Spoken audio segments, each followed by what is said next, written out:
Hi guys, and welcome to this episode of the Happy Knitting Podcast. My name is Julia. I'm coming to you from the UK, and today is Sunday, the 4th of June 2023. I'm so glad you're joining me today to talk about some yarn, some finished objects, works in progress, and the likes.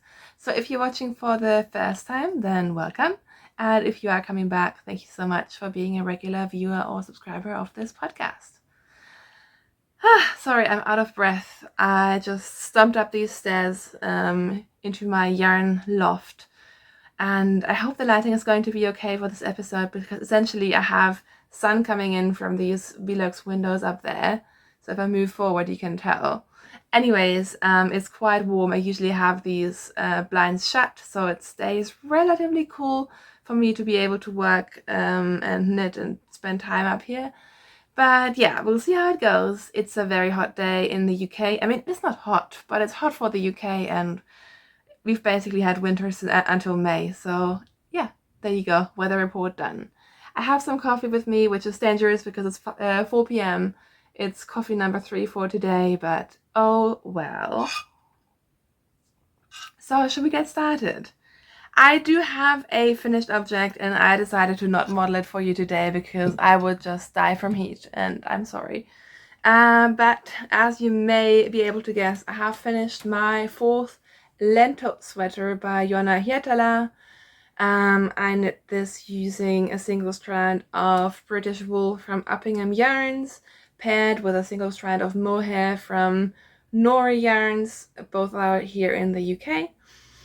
And it's like a blue wool paired with a sort of more lilac purpley mohair, and I think it's created this really fun sort of pastel-y shade that never quite shows up on camera. It always looks a bit too grey, but trust me, it's this really sort of bright, summery pastel lilac-y blue, which I really like. In terms of modifications, I did eyelet increases, long sleeves, and yeah, a bit of a crop body, and this one's a bit more oversized than my other one. I think my gauge was just slightly off, but yeah, I love all my oversized lentils, so I'm sure I'm gonna love this one.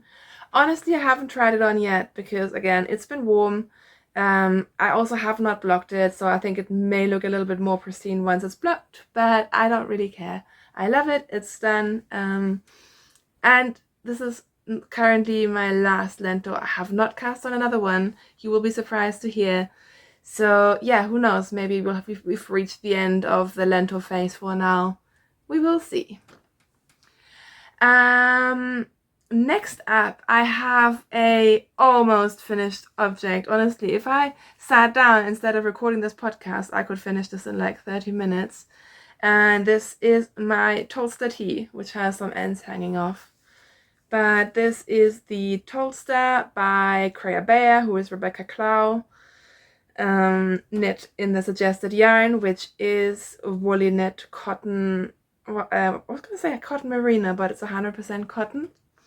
So it comes on these 400 gram cones, and so you can tell I still have some yarn left on this after knitting almost the entire tee. I will weigh this when it's finished and let you know how heavy it is, because I'm quite intrigued as to how much yarn it actually uses in my size. I got these 400 gram cones of yarn. I can show you the full one here, and I'm surprised by how much just visibly I've used up of this first cone by one tee. So I know I'm gonna have enough to do something else with this, but I was thinking I was going to be making these like summer tees for like a million years with all these cotton cones. But yeah, it looks like I've probably used at least half of the cone, which is amazing. I am holding the yarn double as per the pattern, but still, I will let you know as soon as I have finished this and weighed it, because I think it's quite interesting. So as you can hopefully see, I have finished the body, and I have finished, can you even call this a sleeve? I literally just picked up my stitches for the sleeves. I think I knit 4 or 5 rows and then did some ribbing. So this is why once I pick these stitches up, this is going to be finished really quickly. And honestly, I'm so excited to see how this blocks. I generally don't like knitting with cotton or just summer yarns. I find them hard in my hands. I don't really enjoy cotton. I think it's often quite heavy, and I don't know. I'm just not a big sort of plant fiber knitter. But having said that, I am really enjoying this one.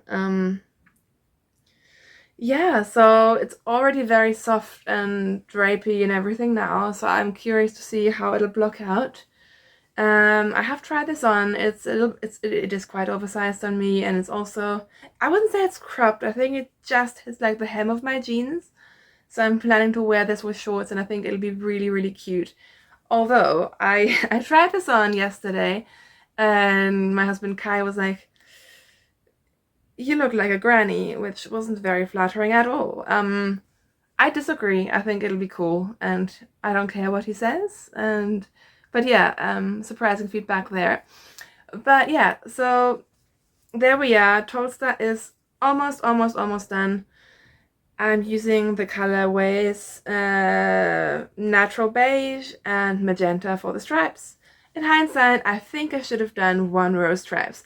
It was not, my gut was telling me to do 1 row stripes, but then every toaster I saw and Kai, everyone was telling me to do 2 row stripes of the magenta, and I think I wanted the 1 row stripe look. So hopefully if I do another one, if I do stripes again, I will do skinnier stripes. But yeah, I'm doing 10 rows of the beige and 2 rows of the magenta. And yeah, this is the result. As you can tell, because people have been asking me about what's the difference to the lentil. This one has a wider neckline. I'm not sure how I feel about it yet. It looks very wide, but then again, it is a summer top. And I don't really like summer tops and t-shirts that have a really high neckline. I feel like if they have such a high neckline, often it just looks like you've knit a sweater and you didn't knit the sleeves. So I think I like this neckline, but to be determined.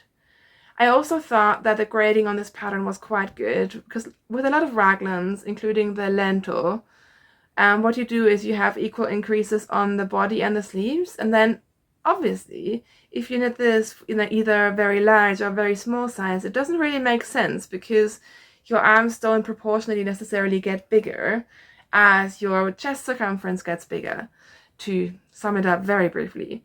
And while the lentil doesn't adjust for that and sort of tends to give you quite big sleeves, this one has you do extra increases on either just the body or just the sleeves, depending on your size.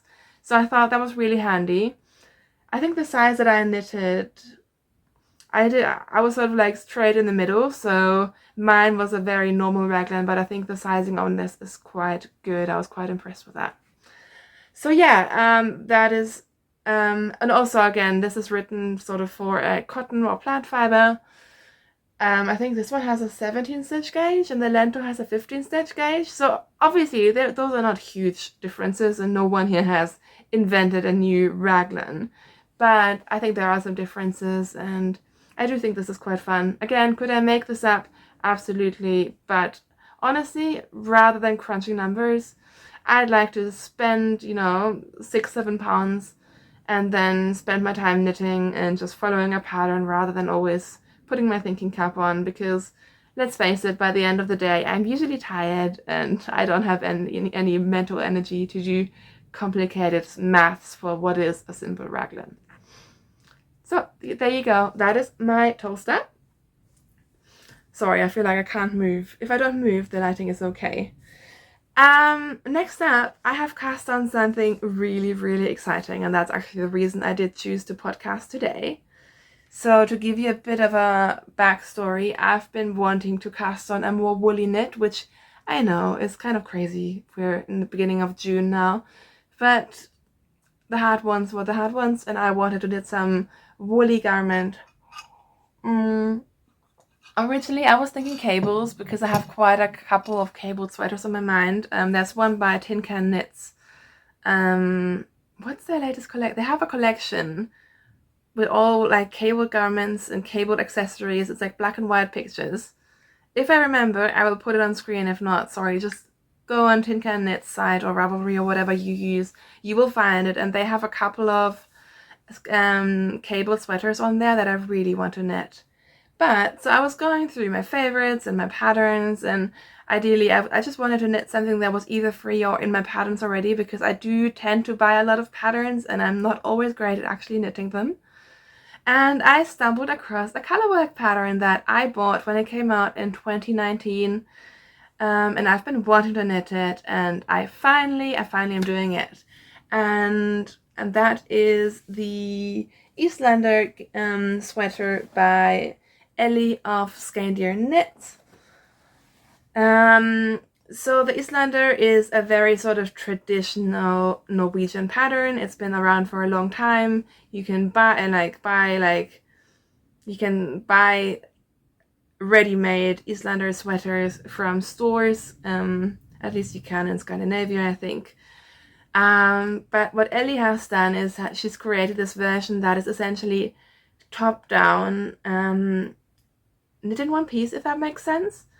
So you're, instead of, going in later and cutting in a neckline and doing it like the more traditional way, what you do is you cast on the back, and then with like magic and short rows and sticks, and I'm not gonna give anything away, you create basically the top-down shape with the raglan, with the short rows and the neckline and everything all in one, which is really, really clever. If you've seen her Otra pattern, that is quite similar, except that the Otra doesn't have proper neck shaping. It's more like a funnel neck, whereas I prefer a neck like this, which definitely like dips properly. So yeah, I did knit the Ultra in the past. I really enjoyed it, and I think if you're new to the construction, it might make sense, if you're a little bit worried about it, to knit the Ultra first, because I think it gets you, like, you get the idea, and then this sort of builds on it, but obviously it's up to you. So Ellie's pattern, the Eastlander, there's two versions. There's version A that doesn't have short rows, and then there was a trickier version B, which I really wanted to challenge myself.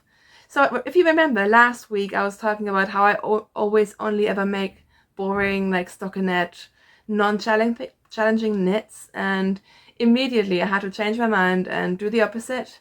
And you know what? I loved every second of this.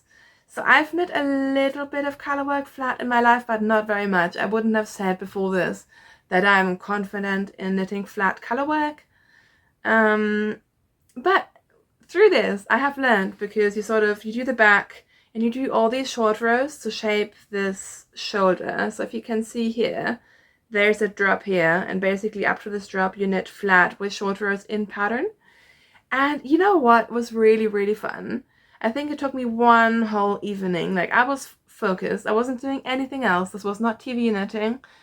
And basically you get the pattern, and then you get a cheat sheet, which gives you a chart, so you don't have to like figure out what following the pattern means, but like the stitch pattern, but it gives you all the like row for row charted out an idea.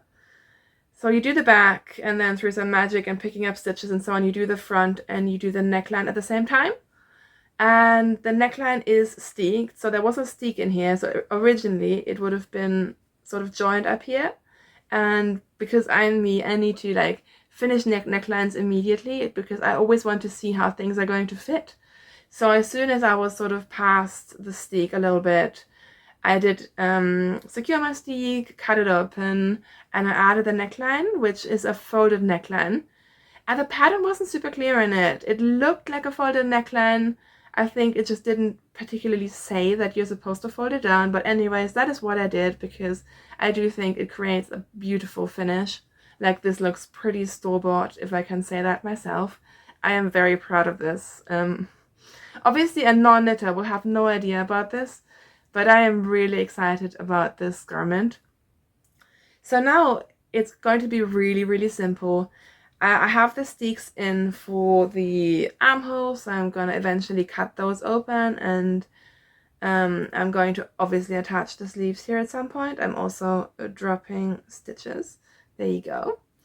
But basically now it's just knitting a square. Like, it's just knitting round and round and round in this stitch pattern, which is very simple and very repetitive. So yeah, now this is going to be pretty mindless, and I love it so much. I'm really excited about this. I also love patterns where you get like all the challenge and excitement and stuff at the end beginning. So this was a really fun thing to cast on. And then eventually, now it's going to be really simple. So now I just have to push through this, which, I mean, it is a fingering weight sweater. At least I'm using fingering weight yarn because that works with my gauge. I think it's a 24 stitch gauge, and you will laugh, I didn't swatch for this, but that's because I know sort of what needles and what yarn to use for a 24 stitch gauge with my color work, tension, and so on. So I am using 3.5 millimeter needles. I think she suggests 4.5, but then Ellie is a very tight knitter and quite a loose knitter. Look at those floats. And the yarn that I am using, the black, is actually left over. I started with this. My first version, I tried this, but the contrast wasn't high enough, which I should have known. I sort of knew, but I didn't listen to my gut. So I started all this like complicated setup with these two and then ripped it out. So now I'm using some leftover stash yarn. This is JC Rennie in the Slumber colorway, which just looks black, but actually it's this beautiful charcoal with all these different colored flecks. Let's see, should I mess up my entire lighting to show it to you? Is it even going to show up? Nope. Sorry, it's not showing up. But trust me, this has beautiful, beautiful tones in it. This is a coned yarn from JC Rennie. I tend to buy coned yarns here in the UK. They are not washed, so they're a little bit more like rough to work with. But essentially, you get way more like bang for your buck in terms of where you spend your money. And it's the same yarn. The only thing is that you're not buying it in 50-gram balls and it hasn't been washed. So it's a little bit greasy, but as soon as you wash it and block it, it's going to be the exact same. So I originated an anchor sweater out of this yarn. I then held a double with a purple version of the same base to knit an improvised sort of dropped shoulder sweater. So this is going to be the third sweater out of this, what was originally a 500 gram, like 25-pound cone of yarn. So yeah, this has definitely been worth it. And I'm holding this with another cone. This is yarn from the new Lanark spinning mill, which is something that I found out from Amy of the Meaningful Stitch podcast up in Scotland.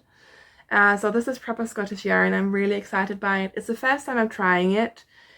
From what I've gathered, they only really sell this in a DK weight and an Aran weight yarn in balls.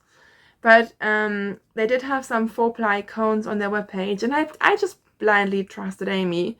She said the 4-ply cones are really lovely, so I went ahead and ordered some when I saw some. So I got this beautiful grey, and I also got like a orangey red, which is really exciting. So I've decided to use this yarn. Again, it's like a British wool. It's very similar to this.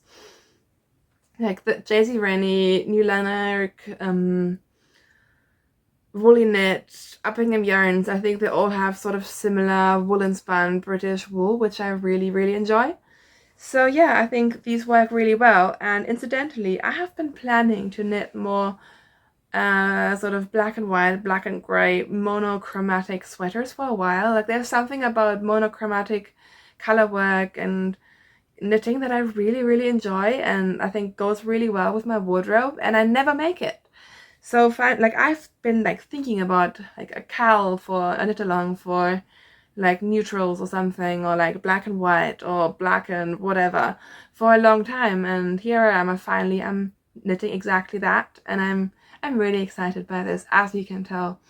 Yeah, so there we are. I have actually blocked this top part out because I was a little bit worried about the neckline. I think the rate of picking up your stitches along this sort of short row section was a little bit low, so it was a little bit puckering here.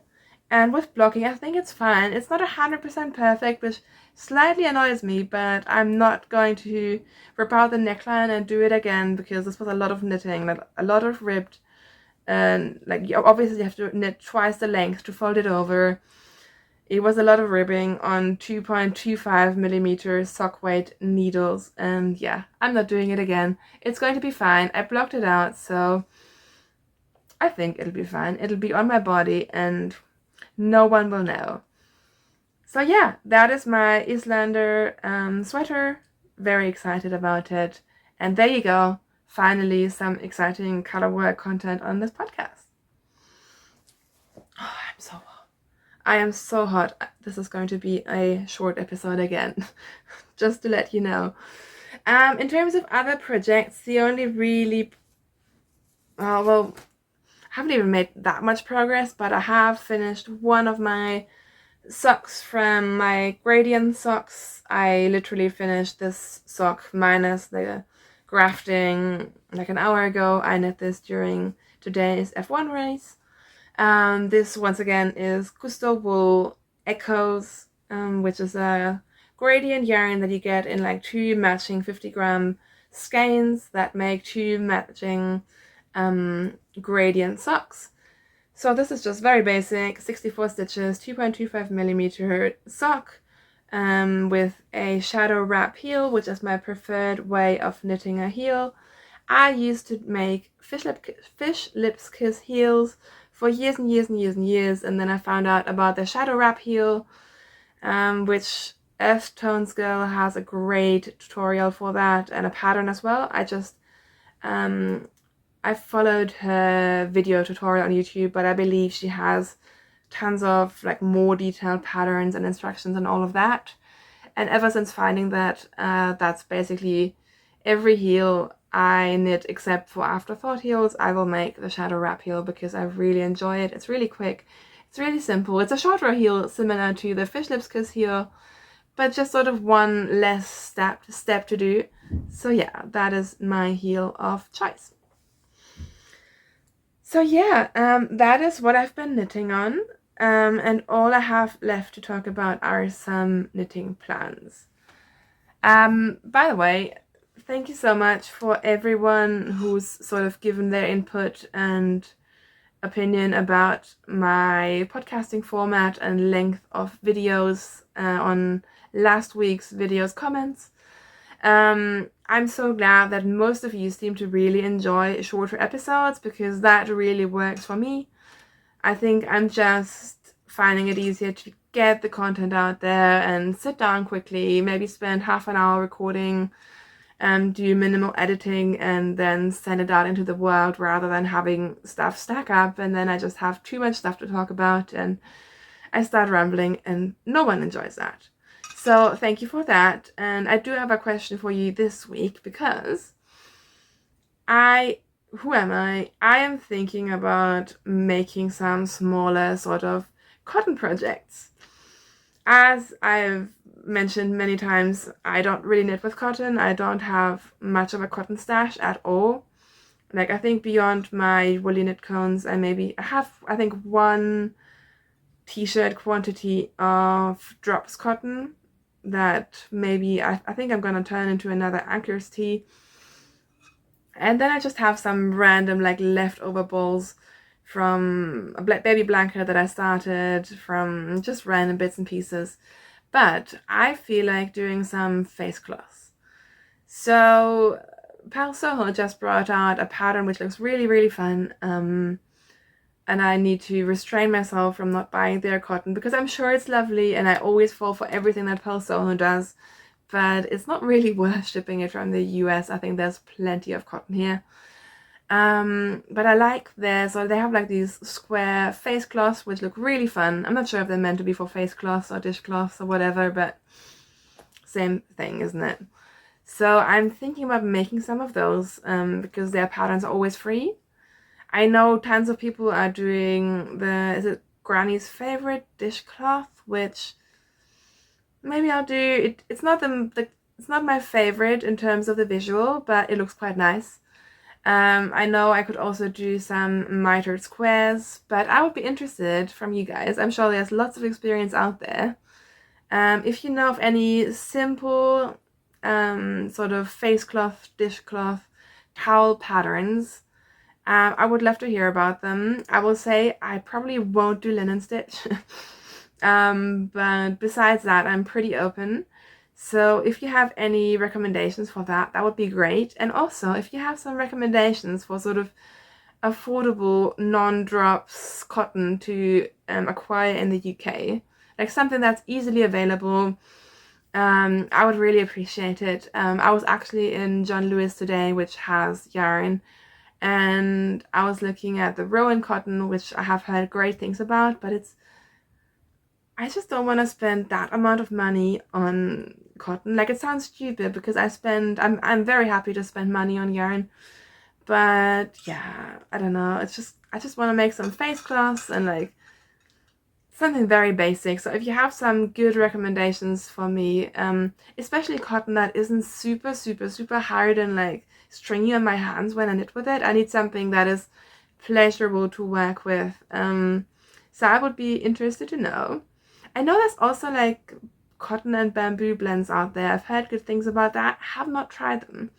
So again, if you have a good sort of gateway drug into these kinds of yarns, do let me know. I would be very interested. I just feel like if it's going to stay warm, which I think it is, I just need something else to work on, and yeah. Also, I just realized I brought up my Prism blanket to show you, so should I show it to you? Because I haven't shown it to you in a long time, so I brought it up all the way into my crafty attic, and I completely neglected to talk about it. Let's have a quick Prism blanket update. So the Prism blanket is another free pattern by Pearl Soho, and I decided to knit this out of the original yarn used for this pattern, which is Pearl Soho Good Wool, which is a beautiful yarn. Honestly, I'm not sponsored by them, by the way. I just love this yarn. It's beautiful, it's woolly, it's got lovely colors. If I am going to order yarn from abroad, this is a yarn I would order again. It's absolutely stunning, and I'm actually really excited because I'm going to have tons of it left over. I bought 2 skeins per color. I think this is like I think it's like a spore to DK weight, you could argue. And I bought 200-gram skeins per color as instructed for the larger blanket. And I am now on like the blanket has 4 rows of squares, and I am 2.5 rows in, so I'm more than 50% done, and I have not started any of my second skeins. I am getting close to needing the second skeins for the light gray and the light pink, because you need more of these colors because these are the 2 main colors, if you will. But yeah, I'm going to have tons of leftovers, so I'm hoping I'll have enough to knit some kind of probably striped sweater out of the leftovers. I would love to knit a garment out of this yarn. Anyhow, I am again, so this is sort of, it's going to be twice this width, and you make all these sort of half and half triangle squares, which are really, really, really fun to knit. And this is where we are. So I am on my 3rd row of squares now. So can you get the idea? I love this blanket so much. I'm actually really proud of myself, as stupid as that sounds, for just carrying on with these squares, because you know me, I tend to lose focus on things, especially blankets, but this one I'm just powering through. I'm just trying to knit a square every now and then, and I am really, really enjoying it. It's just got like a really nice flow to it. I think I may be showing you the back, but it doesn't really matter because the joins I think are really, really neat. I haven't woven in any of the ends. I'm going to do that in the end. But yeah, this is where we are. In terms of modifications, the only modification I'm making is I have a different gauge. So in order to A, not run out of yarn, and B, achieve sort of the same dimensions, instead of increasing every square up to 85 stitches, I'm increasing to 73. And this is a free pattern, so I'm not giving anything away. Obviously that means it goes a little bit faster and it's a little bit drapier, because again, that's what gauge means. But yeah, I love it. I love it so much. I could see myself making another one of these. I also know that Laura of Penrose Knits is making like a very modified version of this using sock yarn scraps and way smaller squares. and that looks really fun. I could see myself doing that as well, because I am enjoying the technique. Obviously now there's like quite a bit of blanket attached to you as I'm knitting on it, because you always, like, these are not single squares that you then join, you join as you go, so now it's becoming a bit more cumbersome to work on it, especially now that it's so warm. But yeah, I'm just persevering on this, and yeah, I love it so much. Sorry, the light keeps on changing just as the weather is changing. But I hope you got a good idea of that. What am I using? I am using, is it 3.75 millimeter needles. Is that a size 7 US? Size 6. US size 6 needles. And I'm still using my Haya liquor blush needles that I talked about last week. Just to sort of follow up on that. The only thing I've realized I don't enjoy is you get these sort of cable connectors, and especially with the short tip set I assume that I bought, you get tons of really short cables, and then obviously you can use the connector to make a longer needle.